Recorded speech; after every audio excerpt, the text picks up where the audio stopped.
Go. Mrs. Smith, it's good to see you again. How have things been since we met last week?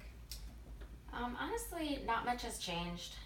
Yesterday, the UPS delivery man stopped by to drop off a package, and as soon as he rang the doorbell, Sandy jumped out of her seat from the kitchen table during breakfast and ran off to hide.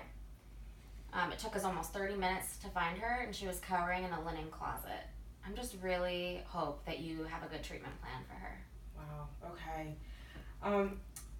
Having the opportunity to fully assess Sandy last week has enabled me to determine some of the issues that I believe are priorities to address in treatment.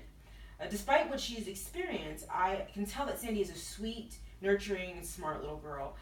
And my hope is, through therapy, I can help her to process her trauma and relieve her of many of the symptoms of post-traumatic stress that she's suffering from. But before I go into that, I just wanted to hear from you and learn a little more about what your goals are for Sandy in therapy and any current concerns you might have.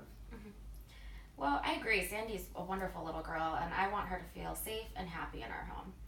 I think what's most important to us right now is removing the constant fear that she's feeling so that she can experience happiness and have a good childhood. I just don't know how to reach her, especially when she spaces out, and it seems like her episodes and behavior are getting worse. I just want her to grow up feeling like a normal girl. I understand that.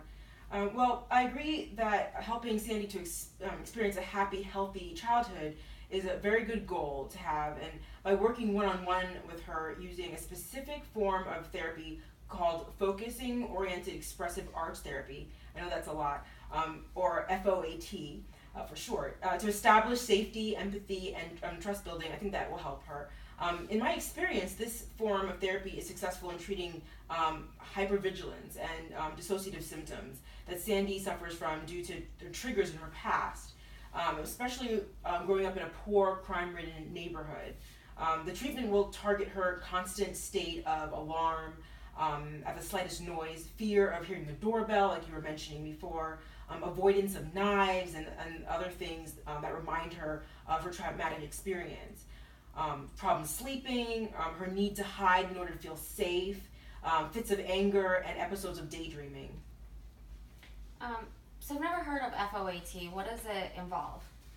Well, I noticed in my assessment with Sandy that she enjoys coloring, and it seems to be that she seems to be pretty creative. So in this treatment, I'll encourage her creativity by working with her on art exercises that tap into her feelings and experiences to help her learn to recognize emotions and self-regulate. Another important element of FOAT is mindfulness techniques, such as deep breathing and grounding exercises, to help Sandy to calm and center herself when she starts to feel her fear and anxiety levels starting to increase. Of course, this therapy will be tailored to the needs and understanding of her 4-year-old mentality and her capacity.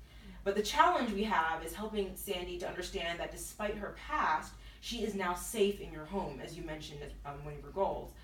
In order to do this, it is important that I include you in therapy by teaching you some of the techniques that you can use at home to encourage Sandy's emotional regulation and minimize her PTSD. And also setting up like home routine, things that are consistent. You and your husband are Sandy's best resources right now to help her on the road to recovery. Does this sound like something you'd be interested in participating in? Yeah, I mean, I think it could be a benefit to all of us, and some of that mindfulness that you talked about could help me with my frustration levels with Sandy's behaviors.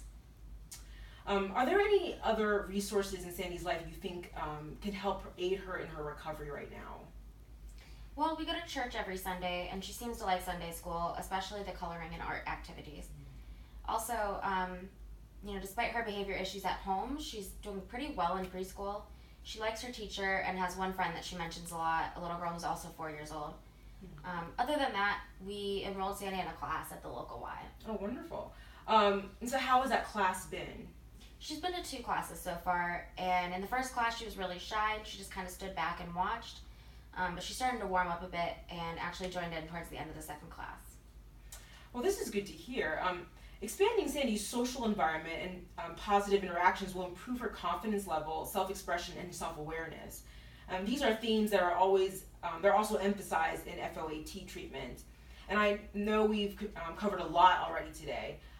So I'm just thinking we'll stop here, and if you're interested, I can have my assistant set up another appointment with you where we can kind of like dive deeper into the information for FOAT and how we can best apply that to Sandy's needs. Does this sound good to you? Yeah, I think we should move forward with that. FOAT sounds good.